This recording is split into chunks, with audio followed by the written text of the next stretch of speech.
থাকলে টাকা মিলবে কাকা কত প্রিয়জন, না থাকলে পর হয়ে যায় কাছের আপনজন।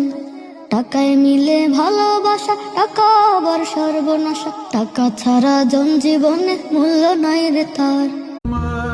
পরিবারের ছোট ছেলেরা সবচেয়ে বেশি আদর ভালোবাসা পেয়ে থাকে, এটা সমাজের মানুষ বলে।